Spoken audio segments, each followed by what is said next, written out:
So I started tinkering around with mind machines, and I probably purchased every available binaural beat CD product on the market that I could locate. I tried programming my own mind machines, my old Photosonics machines. I've got several generations of Photosonics machines, and I have tried to make this now a fairly consistent practice, say every night, and sometimes at other times of the day, using, say, theta region, binaural beat, hemispheric synchronization waves. As a matter of fact, my early experiment, that device you've probably seen in the background there with the knobs on it, that is one of the machines that was at Robert Monroe's Institute. And so I actually did used to actually set hard, before I got the CDs, long before that, I would actually synthesize those frequencies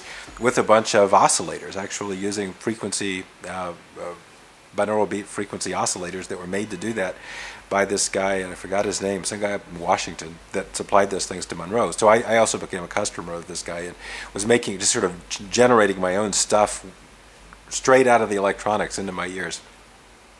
And I started to begin to experience this ability to have a much more balanced right-left hemisphere binaural consciousness that then needed something else to kind of chew on to get something going with that. But the first step, so what I'm talking about, what I'm doing here is building, first of all, a clear bridge of dialogue and a state of mind, a mental state where you've got the right and the left hemisphere very, very much actively talking to and signaling each other instead of having one kind of dropped out. You know, so you might say, well, that's the unconscious or something. And so it may say, well, oh, we're bringing the so-called or one part of one possible interpretation of the unconscious mind forward into that state of co-consciousness.